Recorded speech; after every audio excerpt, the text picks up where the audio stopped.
All right. All right. So, welcome to the Invisible Residence. We're doing this over on the Breeder Syndicate podcast right now, just to give you guys a preview of what's to come from the Invisible Residence. This is going to be our fourth episode. I'm doing a second piece, part two, on the Dodleston Messages, and my partner over here, Nick Coffin Callis from the What's Invisible Night School.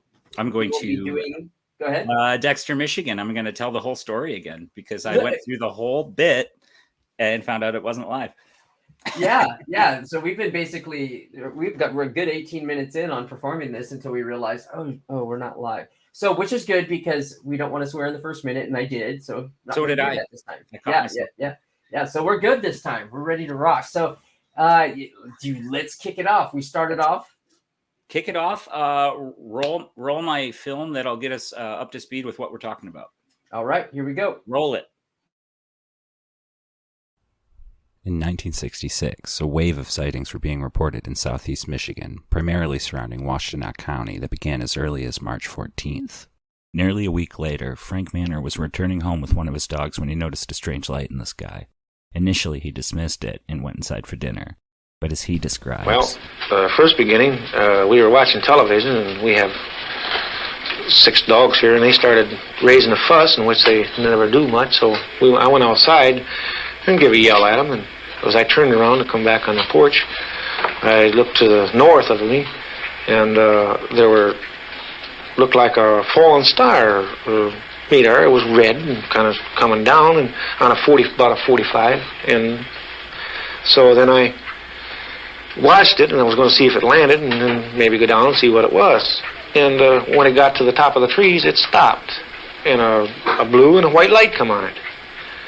And I looked at it, and I thought I was seeing things. While Frank's wife called the Washtenaw Sheriff's Department, Frank and his son Ron head towards the woods to investigate. As soon as they stepped out of the house, they could see the object above them, closer now and descending, till just above tree level where it stopped and hovered, motionless. As Frank and Ron continued toward the swamp where they could see the object hovering, 2 Washtenaw County deputies, Stanley McFadden and David Fitzpatrick, park their car adjacent to the swamp and proceed on foot. The following is from their report.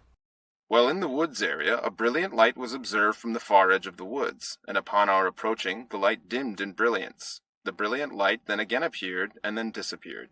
A continued search of the area was conducted, through swamp and high grass, with negative results. Upon returning to the patrol vehicle, the undersigned officers were informed that one of the objects had been hovering directly over the area where our flashlight beams had been seen, and then departed in a west direction of flight at high rate of speed. Meanwhile, on the other end of the swamp, Frank and Ron had gotten much closer to the object. They described the area where they stood as being entirely lit up, like being caught in a searchlight, while fog rolled out of the bottom that reflected the red and green glow emanating from the edges of the craft. Then, abruptly, the lights blinked out like flipping a switch, and the object instantly appeared an estimated 1,500 feet away. It continued its erratic movements until the 2 deputies' flashlights became visible after it had come over a small hill. The object, seemingly in response, took off at an amazing speed, directly over the officers' heads. Despite these corroborating accounts, the residents of Dexter lashed out at Frank Manor and his family, ridiculing, stalking, and harassing him. Well, you can look at here. Look, beer bottles thrown. Look at my windshield. What would you think if somebody was throwing beer bottles at your house, stand out in the middle of the road screaming, you nut, you're fanatic, and all that? What would you think?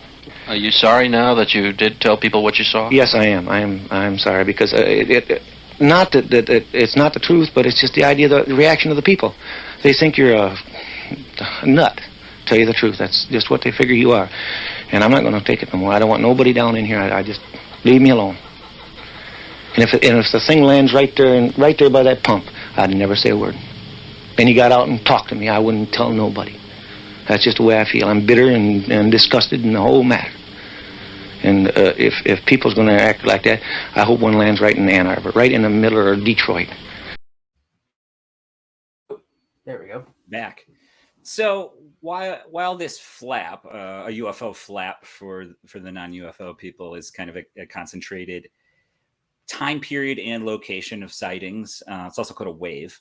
This wave in southeast Michigan had been going on for at least a couple weeks prior to this case, but this was kind of like the peak. It was all building towards this because on the very next night, about 70 miles northwest, is Hillsdale College, where in the new women's dorm, about 80 witnesses, 80 girls in this dorm, all witnessed a very similar sighting to what Frank Manna described.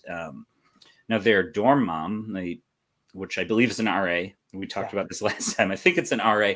She was a former newspaper writer. So when she caught wind of all these girls screaming and looking out the window and pointing, she's like, everybody write down everything you see, every detail you can think of, all compiled all these notes. Now, at this point, the papers were starting to pick up with this big time. Like I said, this was the peak of this flap in '66 in Michigan, and these papers are becoming national. So the Air Force catches wind of this. This is 1966, so it's Project Blue Book time.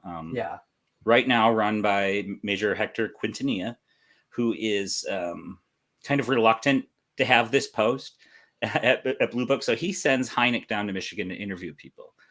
As he's sending him, he calls up the Detroit Press Club and says, hey, I got my guy coming. This is a Wednesday. Set him up for Friday. Make sure all the papers are there. We'll be giving our explanation. So Hynek on his way. I've read some places that he had a broken jaw at the time too. Oh, interesting. So this is kind of like last minute. Yeah. Coming down there, he talks to a couple people. Not really many of the Hillsdale girls. He talks to the Manor family on the farm. He talks to the civil defense director, Mr. Van Horn, who the girls in Hillsdale called, and he came during the sighting and caught the tail end of it. He talks to him, and he stays over with some professor colleagues from U of M, and they start suggesting that maybe some of the sightings were caused by marsh gas. Now, that might sound sort of familiar even to the non-familiar UFO enthusiasts. So Hynek shows up for this press conference, and he says that some of the hundreds of sightings reported in this time may have been caused by marsh gas. It's methane built up under swamps and stored under ice and snow during the winter that's ignited and catches on fire, essentially. And he says that like a sequence of them could have gone off to simulate movement. Now, this is common around Michigan, or these exist? I have visited Dexter, and there are a lot of swamps there, so it is possible. It's possible. I think that igniting swamp gas is pretty rare. However, he does specifically say that he doesn't think that explanation fits the Dexter or the Hillsdale sightings. However, the press picks that up and runs with swamp gas, which I'm sure most people see, even in the chat, weather balloons and swamp gas. This is the origin of that excuse. Now, it's something that he didn't say necessarily, but the press ran with it. So now the Air Force is calling UFOs swamp gas. So not only is it kind of, it's like proto-viral at this point among citizens of the U.S., that the Air Force's duty with UFOs is to come up and debunk them. So this is riling people up. All these newspapers are running with the swamp gas thing, which reaches the Michigan senator at the time, Gerald Ford, prior to him being president. He's furious at the swamp gas allegations and demands congressional hearings on UFOs. He wants to see what Blue Book has collected. He wants to see all their evidence, which eventually gets turned into an academic study, which gets shipped off and bidded around, taken up by the University of Colorado, which eventually became the Condon Report, which UFO people will be familiar with, the scientific study of unidentified flying objects. It's a fat book. That got a rocky start. One of the people who was pitching it to the board of the University of Colorado, his name was Rob Lowe, and he wrote a memo that some ufologists ended up finding somehow. I'm not exactly sure how he found that, in which he was essentially pitching it to the board by just saying, like, look, we don't have to buy into this. We can pretend it's upfront and scientific and stuff as long as we get our check.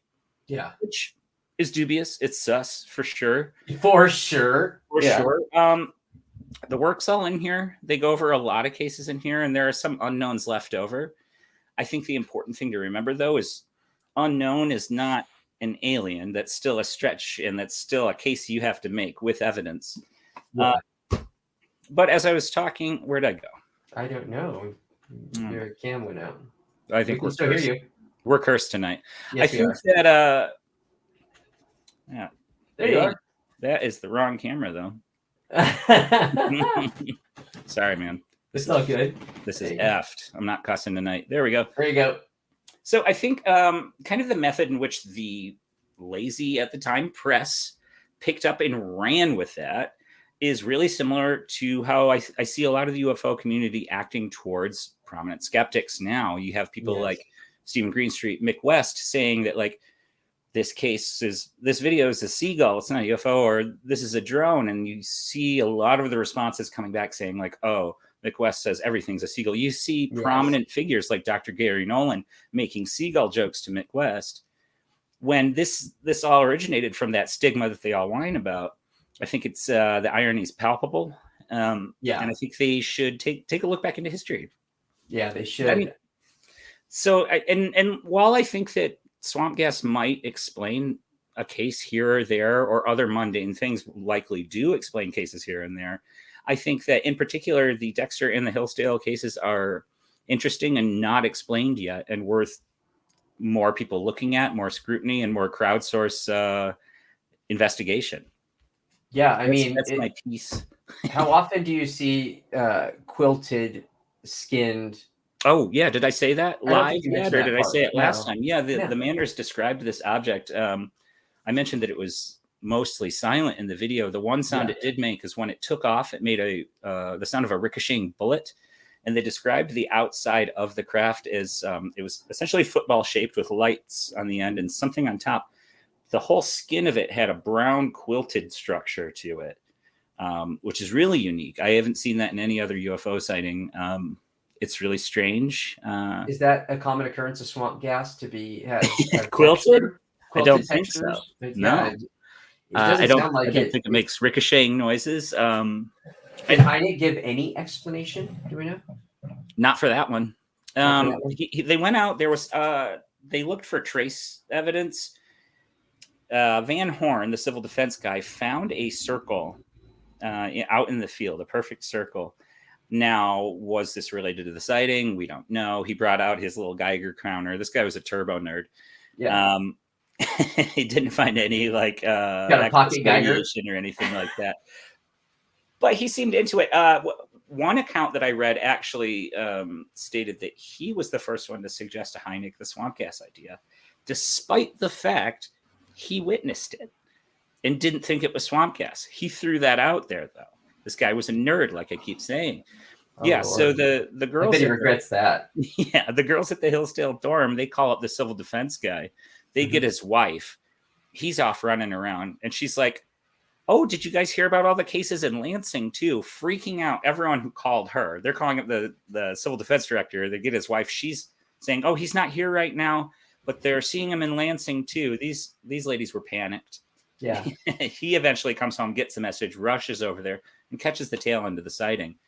What they saw, their descriptions actually match the police officers from the night before of how it kind of reacts to the presence and flashlights of people. It would dim and go away when it saw flashlights coming. And when they moved out of the area, they would come back in. Yeah. It's kind of interesting. You actually see similar descriptions from the Hudson Valley case in the 80s. Another case I've researched heavily, and I do think that was a mundane explanation. That was a group of pilots that flew on every Tuesday or Thursday night. I wrote an article about it. People can go read that. Where would they read the article at? That's theinvisiblenightschool.com. It's the first post. Very cool. How the media reacted to the Hudson Valley flap. But yeah, that was a series of planes. However, I am clearly a skeptic, judging by everything I'm saying. However, I do think a good number of people, what they experience isn't necessarily that mundane thing. Like I know, for instance, the Hudson Valley sightings was a series of planes. However, there's a good amount of witnesses from that. They had a much more personal and exaggerated experience, and I do believe them. And I think part of the mystery of these cases is why they had that experience when they were looking at planes. You know, there's a lot of facets to each case, and each case is its own mystery. Yeah. I mean, everybody's brain chemistry is different, as I've learned with cannabis. And just in that alone, experiences are so subjective. Yeah, exactly. But I still think that's an interesting facet of each case is why and what people experienced, even when they're experiencing something as simple as a plane or, something as rare as ball lightning. Maybe Jacques Vallée would say it's the trickster Sure. Yeah. phenomena, where they write on the back of something mundane and trick a few people that are watching this mundane thing and give them the experience. I should mention, I mentioned it last time. Jacques Vallée, since he brought him up, he co-authored a book with Hynek in '76 called Edge of Reality, in which he called all the ladies at Hillsdale stupid. So, ouch. Yeah, we got these prominent figures dismissing witness claims, which is interesting. Yeah, it's very interesting. People have with contemporary skeptics. And you know what's weird is a lot of the experiencers are like putting them on shirts and stuff like that, holding them in high regard. But they are. I know a lot of people that go back and look at that may have admired Hynek early on in their studies. Go back and look at a lot of what he did, and there's a lot of questions about his motives, whether he was working for the intelligence community even back then to help push disinformation and misinformation. And in some cases, we have really good evidence for it. So, yeah.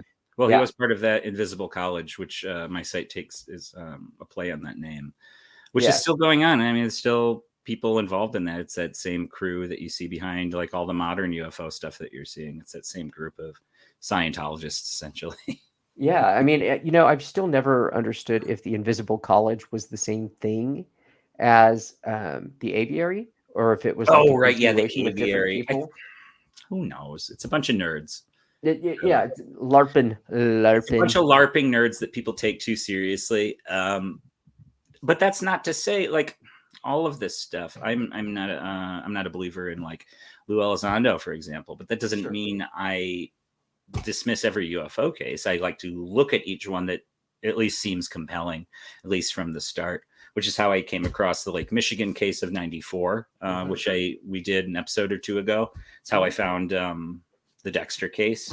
It's how I found Hudson Valley. That one was like my top case for the longest time until I actually kind of looked into it and realized that the newspapers and the police at the time had solved that case before the ufologists had even gotten there.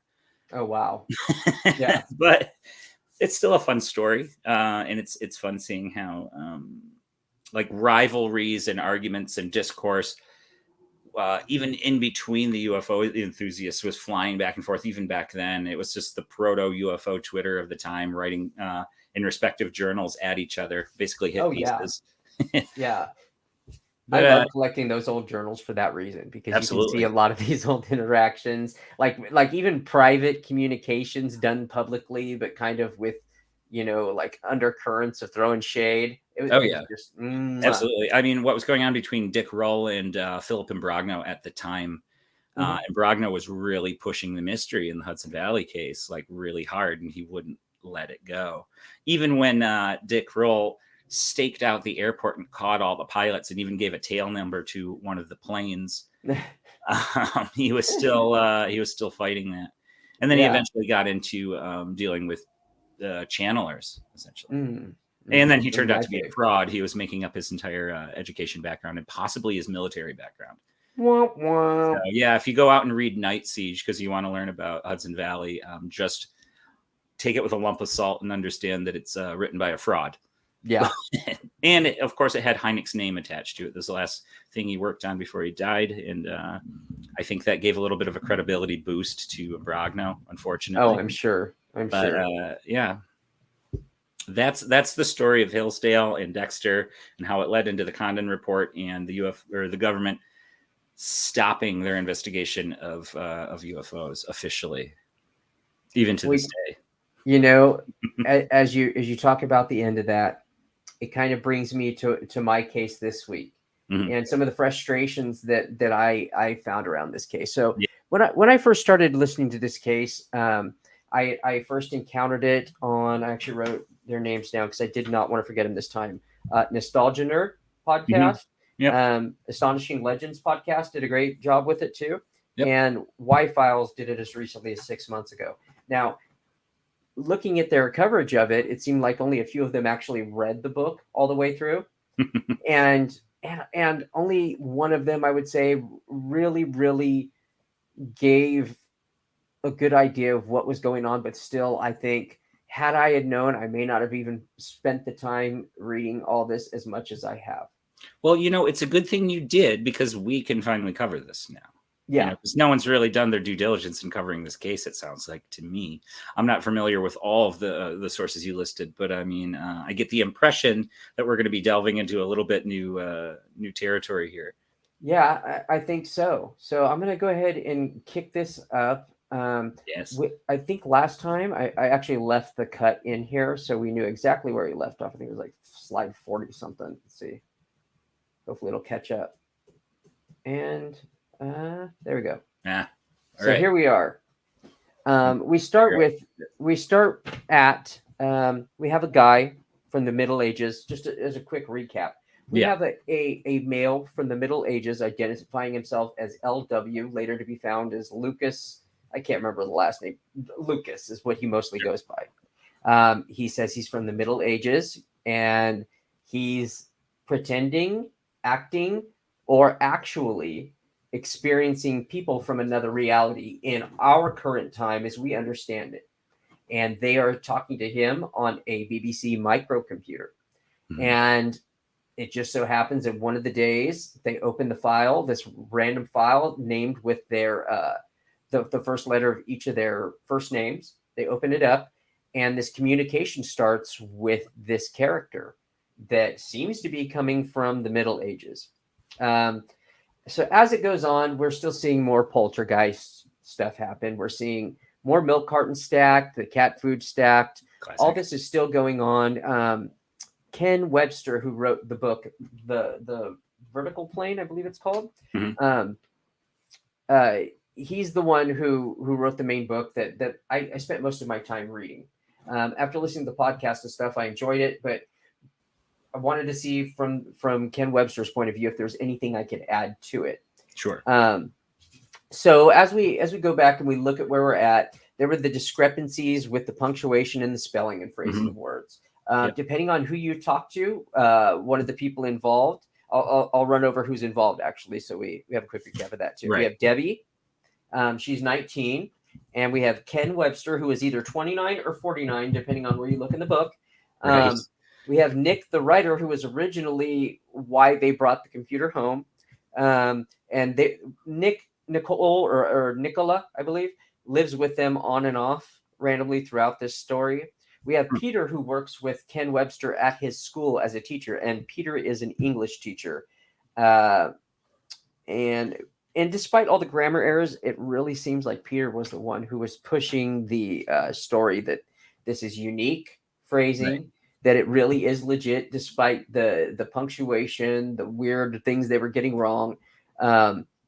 Peter felt like, and repeatedly said throughout the book, that like it would be someone as smart as it would take someone as smart as himself to hoax this. So he would, if this is a hoax, he'd love to meet the hoaxer. It's an interesting self. Yeah.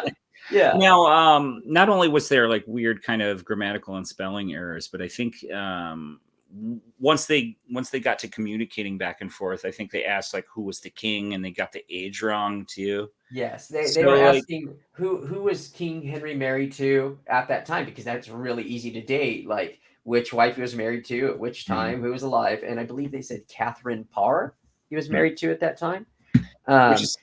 It's interesting because that guy who says you'd have to be as smart as me to pull off this hoax, I don't believe that guy in particular would have made these errors, right? Because this was kind of, I don't think so. He was kind of a Middle Ages buff, right? Yeah, he was a Middle Ages. In order to like recognize any of those things. He's a Middle Ages literary buff, and he was recognizing the errors, but still, it's just one of those things with that cognitive bias where.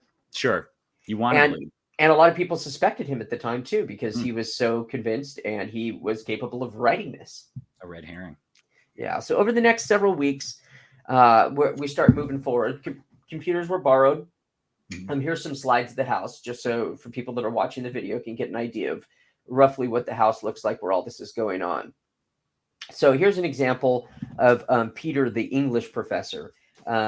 He said it would be unwise to correct Lucas on his errors about the college. The idea was to make us seem still gullible. But on a day like this, I looked forward wholeheartedly to the next communication. Last time it had come with Deb in the house, so I went out to the car. Debbie sat in the living room very quietly with the door to the kitchen closed and everywhere locked up. A message was not long in coming. Debbie had heard nothing and was surprised at the kitchen door, or to open the kitchen door and to see the following. And that's an excerpt from The Vertical Plane by Ken Webster. Mhm. And I wanted to show this because I felt it illustrates one of those many examples in the book where it's Debbie alone Mhm. with the unit when this text is produced. Ken is out sitting in the car. Right. According to this, Debbie is the one that's inside the house. It's really interesting how he doesn't give any context. He's just like, so I went out to the car. Yeah. Just of course he did. Mm-hmm. Of course, he went Normal. to the car and left Debbie in there by herself. Because it always popped up when Debbie was there, so she's obviously the conduit, as it were. Is that the word? Yeah, I guess that would be the word, right? Mm-hmm. Well, let me say this: that's Sure. not unprecedented. If you go back into parapsychological research, what is it? Random spontaneous psychokinesis was kind of their concept of what poltergeists were. While this case is displaying classic poltergeist activity, the stacking of objects, the moving of things, and this activity centering around a young girl. That's very common throughout parapsychological history. Yes. Tongue-tied today. It's terrible words, but so there's some precedent to that of her actually being a conduit. It's not as well, maybe it is as silly as it sounds. But for the time, the people and the theories, the books they were reading, like we talked about last time, they were reading the Poltergeist book. This was, at first, it sounded like Ken Webster was trying to keep himself, and the way I read it, it looks like it was written with a lot of hindsight in mind, and not really what he was thinking at the time. Because in this book, he constantly refers to it as thinking it was a hoax the whole time. Yet his actions that he partook in during this time don't really make me think that it was a hoax, that he thought it was a hoax. Right. I mean, why would he look forward to it wholeheartedly? Exactly. Things like that. But it's written with so much hindsight that he constantly slips in there. Well, I think it was a hoax. It could have been a hoax. And this is what we thought at the time. But their actions don't look like at the time they thought it was a hoax. I mean, he was having to check these computers out all the time. And it doesn't really say, I couldn't find anywhere where it says if it was always the same computer being checked out. One. Oh, I think that's important. Two, during that era, there was modem telephony, but it was not in use with these BBC micros. So there's no one that could have been hacking this. Sure. Yep. It's like essentially a word processor. If people are old enough to recall those, Yes. The electronic typewriters. I want to make one other observation. The first file that they found, the first communication, it was titled with the first letter of each member's initials. Yes, it was. I seem to recall that first message, though, asking, like, who are ye in my house? Yes, it was. Yes. Very interesting, right? Very suspicious. Very suspicious. Go on, though. Go on. Yeah. The plot thickens. The plot thickens. So, the next several weeks become games of cat and mouse, testing each other to see if each was legit. So, like, they were asking each other questions to see if the other could answer them correctly. Debbie and actually it was Ken doing most of the typing. It was mostly Ken doing it. And later on, it would kind of switch up. But Ken was doing most of the typing. And he would ask him, like, what is above, or what are the names written on this XYZ in Oxford?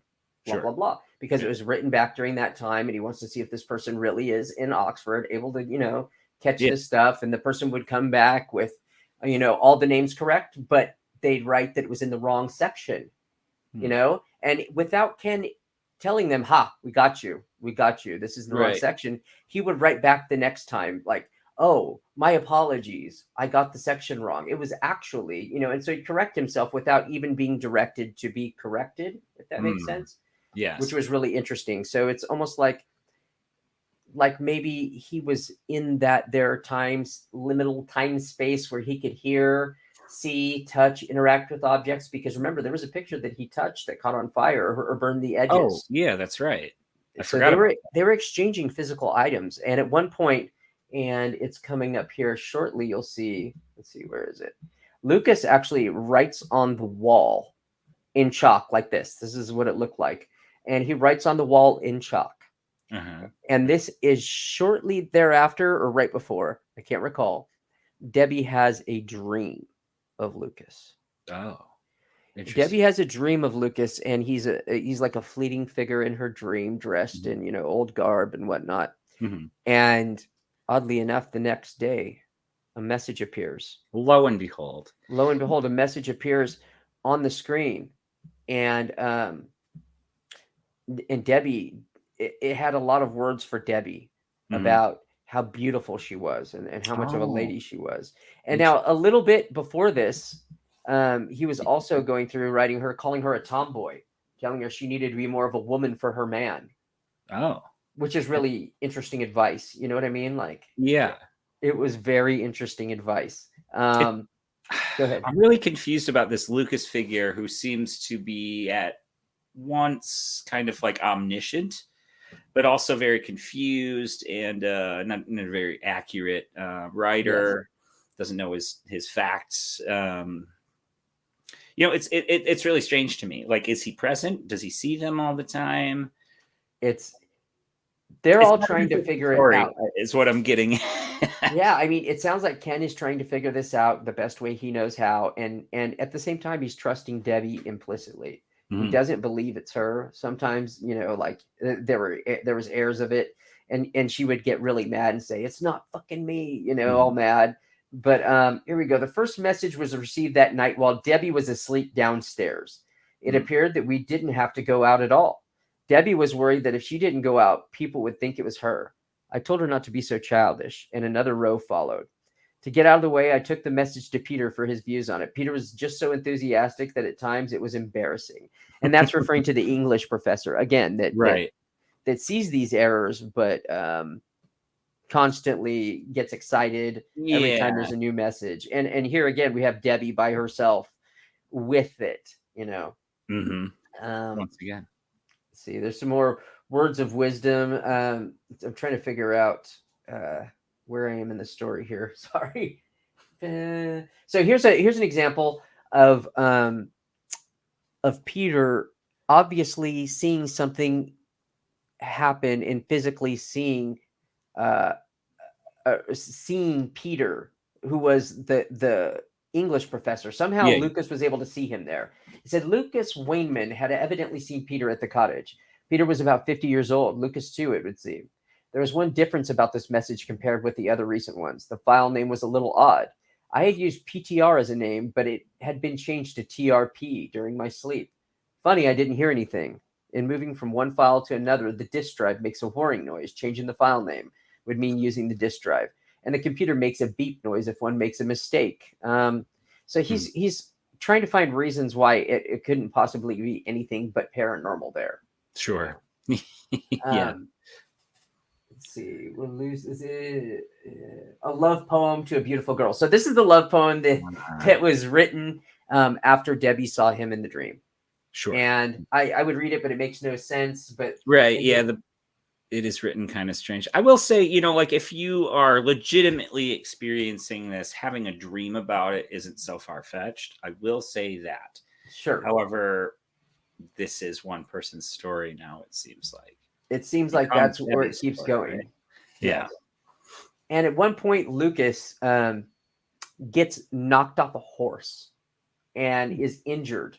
And another person has to come to his whatever it is that he's speaking into at this point. They haven't really said, but basically he's speaking into, I can't remember what he calls it. It's something stupid.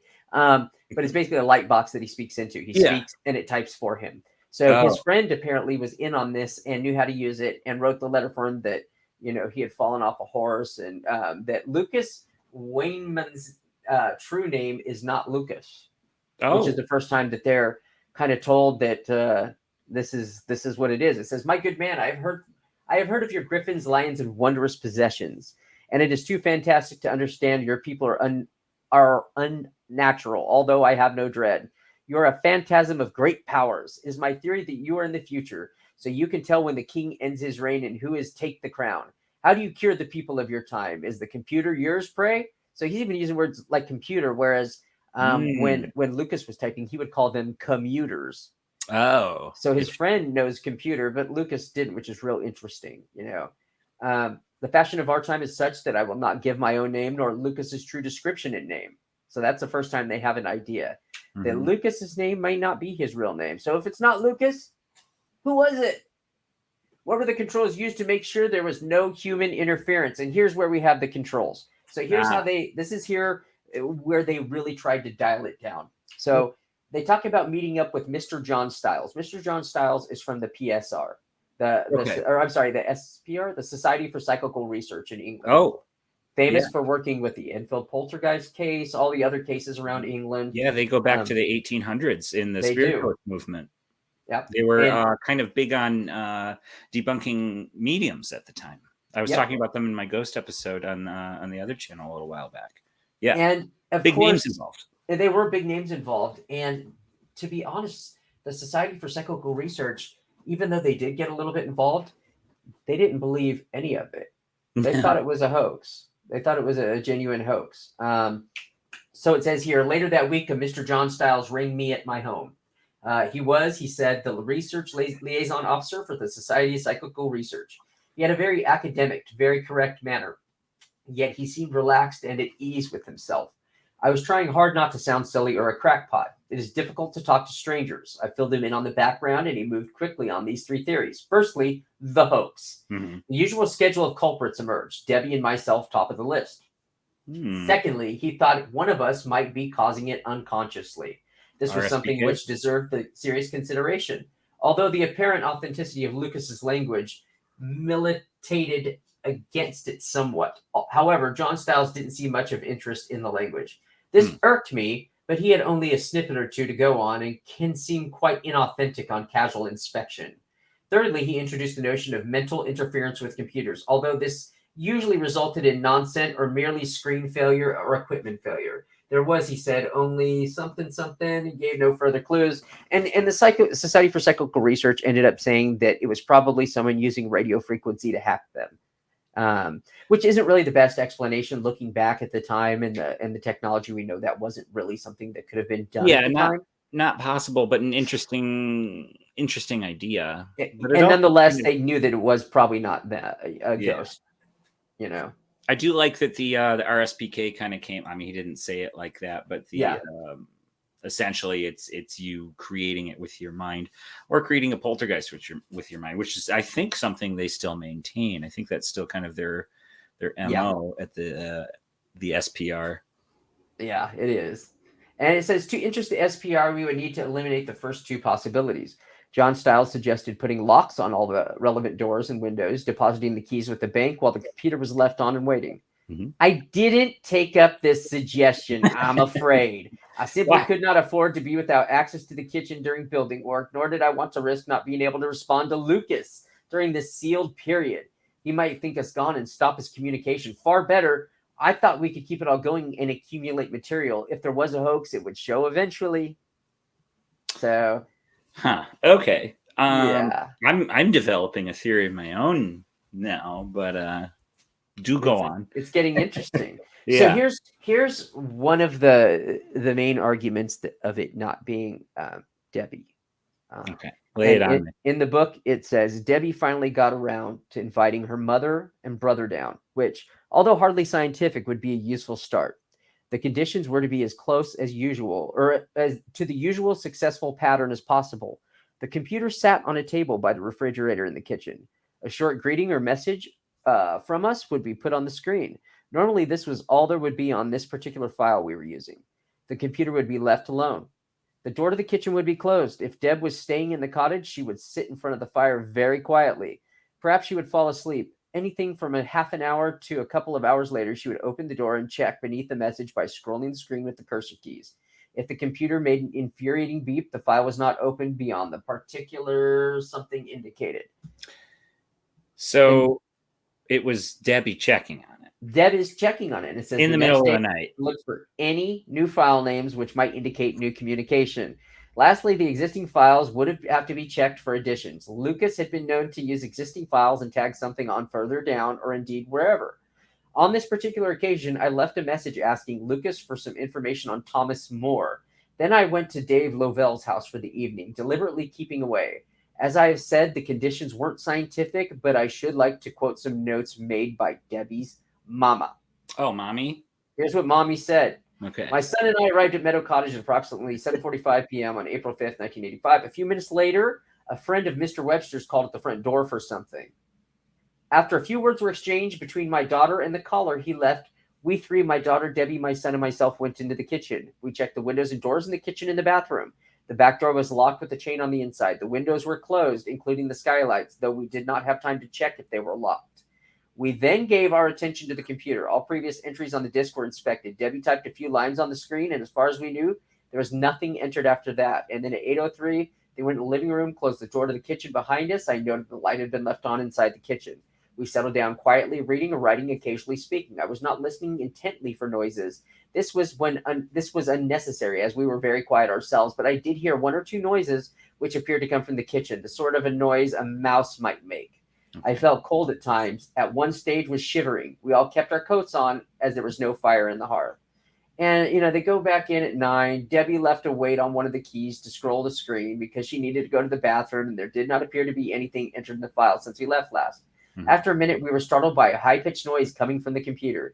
This indicated to Debbie, I believe, that something had been entered. Note, it indicates the cursor has reached the bottom of the file. I was going to say. She swiftly came to the computer for rather the monitor, and we all saw a new entry displayed, starting with a poem. We were short of time, and I was unable to understand all that was entered at the time, but did manage to read and understand 2 lines when we left the cottage. And the text of the message doesn't really matter to me. Sure.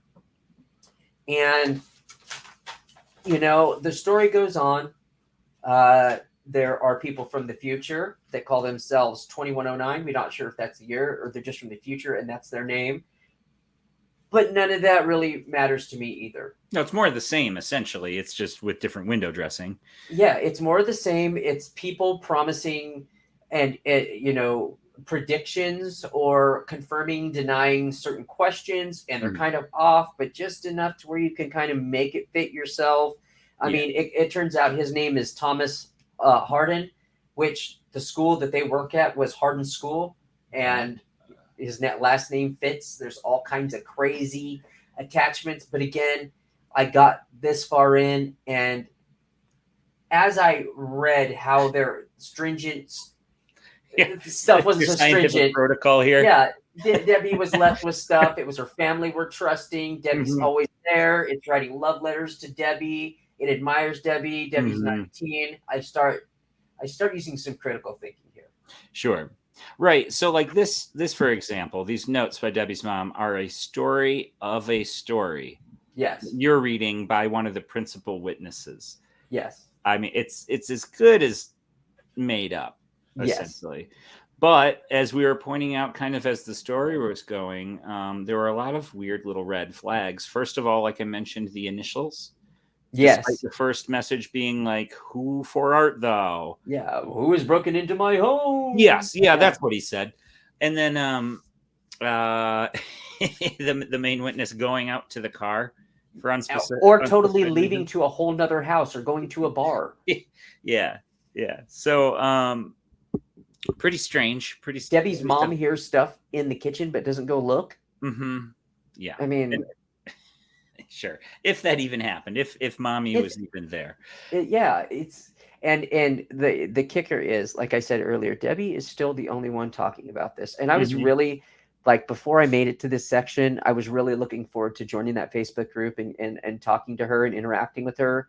Yeah. And frankly, I would probably rather interact with someone like Angela and probably get more out of it, because this is really, really bad. Yeah, really? I mean, that sounds pretty similar, actually. This is my so understanding bad. of is it Angela? Is it Anjali? I think, because there's an Enye over the N. Hey man, I steered clear of her the entire time. But this is an interesting story, and like you mentioned at the beginning, this was covered by Astonishing Legends, Nostalgia Nerd, the Y-Files, and stuff like that.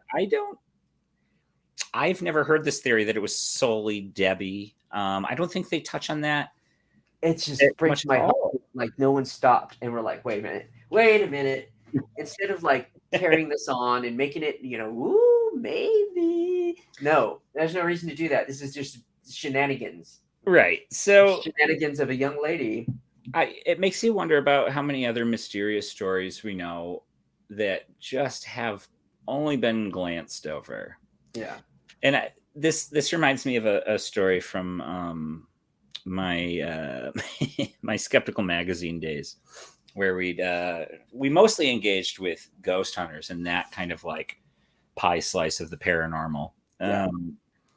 This was a group. I couldn't tell you where they're from. They had an acronym, as is customary, much like TAPS. Yes. They were Goners. Oh, nice. How'd they fit that one in? They had a good ring to it. They were. This was earlier Facebook time. I want to say that this was probably 2012. Okay. They were making the rounds everywhere, posting the whole. They got their hands on the holy grail of ghost hunting, which is a photo or video of a full body apparition. I think you know that, the holy grail. But now they didn't catch this themselves. It was taken from. It was a still from a CCTV of a restaurant, I think, that they investigated. Yeah. Now they started posting this along. Me and my buddies, Kenny Biddle, who writes for Skeptical Inquirer now, I believe, Bobby Nelson, we co-founded the Bent Spoon back at the time. And Jason Corbis. We saw this thing and recognized it immediately because it was a still from a CCTV of this restaurant, but superimposed over it was the Madonna of Bachelor's Grove. If you Google top 10 ghost photos, it will be in there. Yeah. It's one of the top 10. It's one of the ones everyone knows, the brown lady coming down the stairs, or that other one where it's going up the stair railing and it looks like a fire. And this Can you one. do that again? You nailed it. Yeah, it might even be top 5.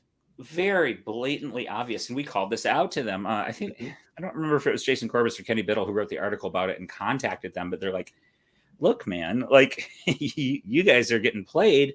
This is one of the most common ghost photos you can come up with. You guys are ghost hunters. Yeah. This is your, if not hobby, but your passion, life, right? Your passion.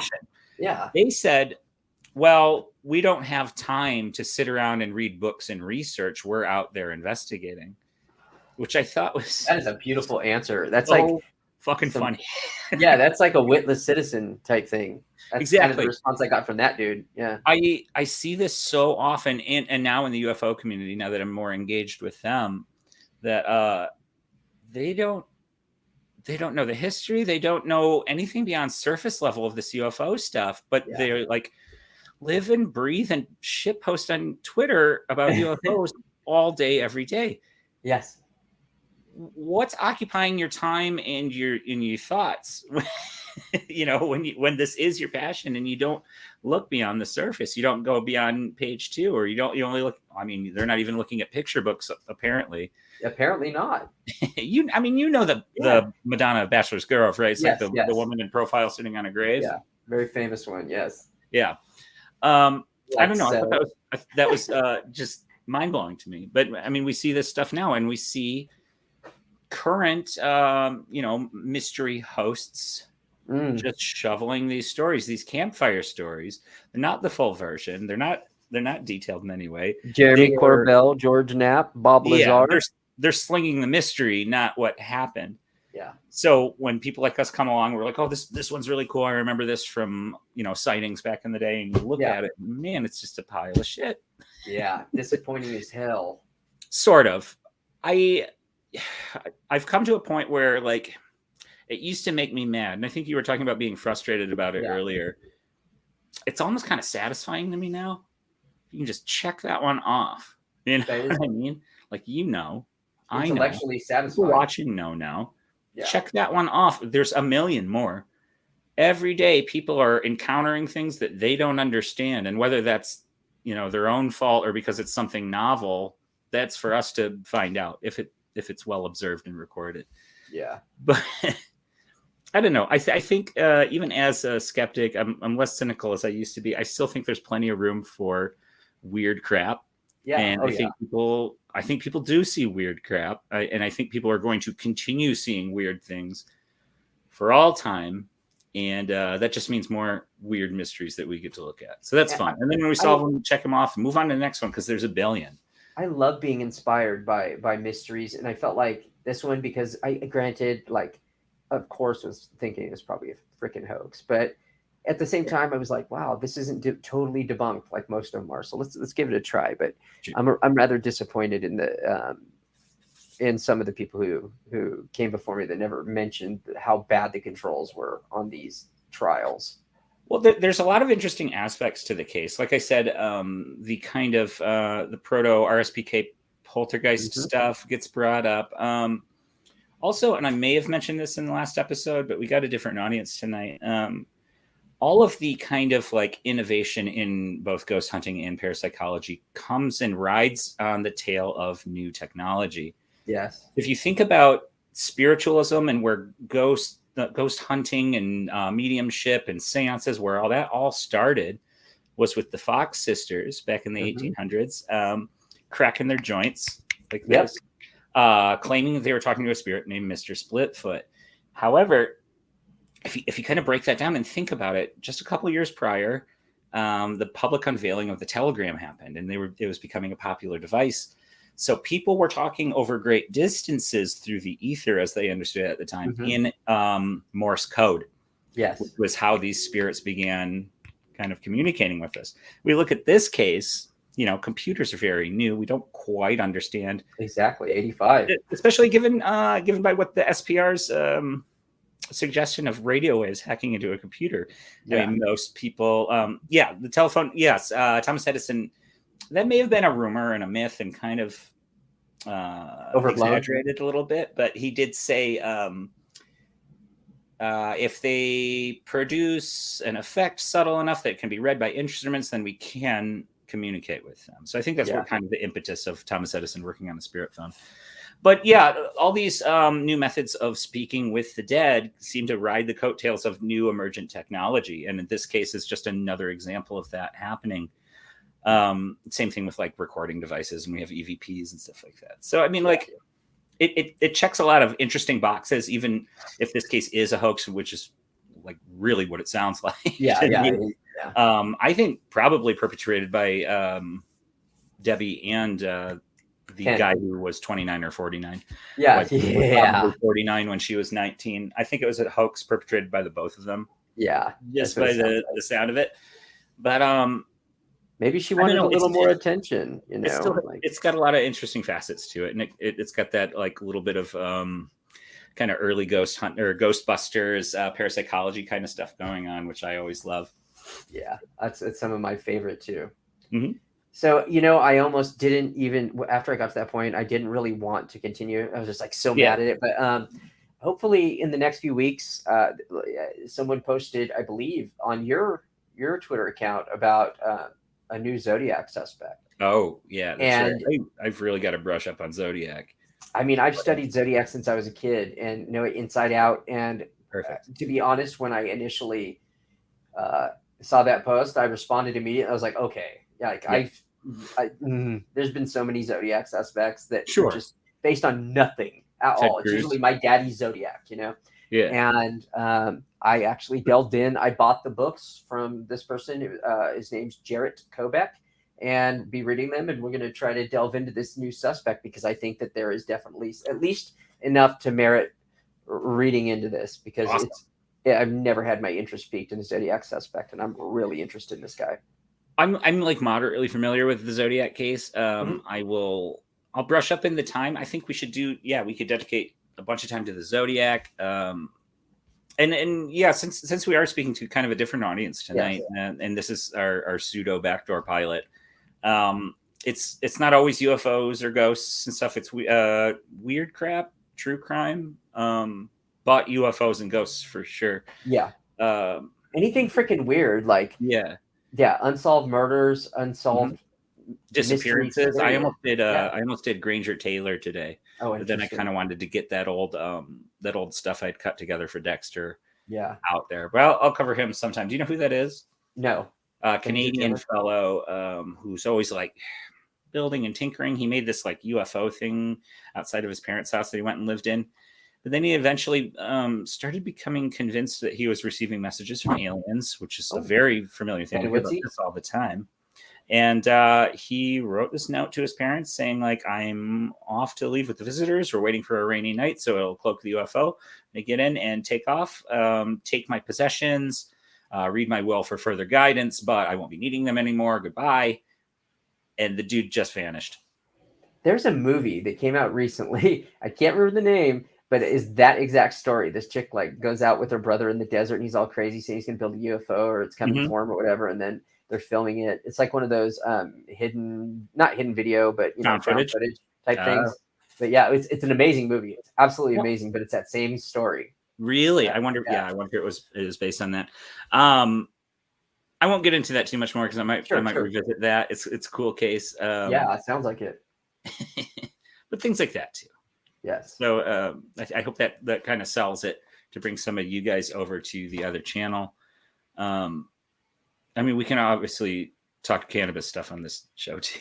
Yeah, I don't know too much. Yeah, no, but he does like it.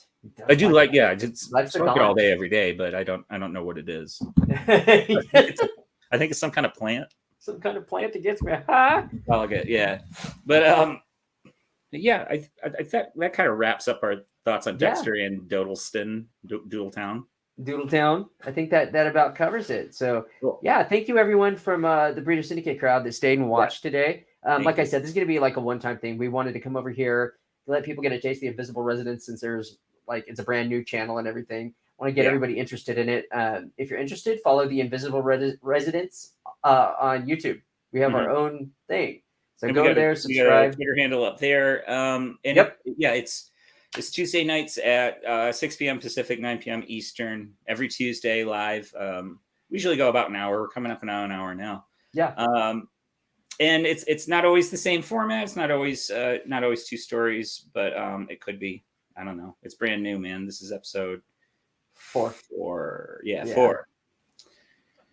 But that kind of thing. I do come from a kind of a paranormal and UFO background, which is actually how I met Matthew. But I've delved into some of the crimes and disappearances and stuff like that. A little bit. UFOs are obviously my forte right now, but I know a few good stories. Yeah, I think we'll be having fun with this. Yeah. All right. Let's wrap it. Let's wrap this shit up. Oh wait, go ahead. Check out theinvisiblenightschool.com and Google that or search that on YouTube because we got a channel where we do live streams every once in a while too. I think we might be doing one tomorrow night about atmospheric plasma. Oh wow. Yeah, man, that's not my wheelhouse. Is Lerner gonna be there? Yeah, Moran fucking Lerner is gonna be there. I mean to be perfectly frank and honest, I'm sure he'll be like lurking in the chat, for sure. He usually does, and I will smell him from a mile away like I always do. Yeah, hard not to. But yeah, check that out. Go check out my article on Hudson Valley if you're interested. Is another flap, as I put it, in the 80s over New York of a big boomerang craft that turned out to be a planes in formation, light planes, Cessnas. Jesus. Yeah, Jesus, UFO, Jesus Christ. All right, man. I'll see you later. All right, thank you everyone, and thank you Nick for showing up. And we're gonna rock it out like this.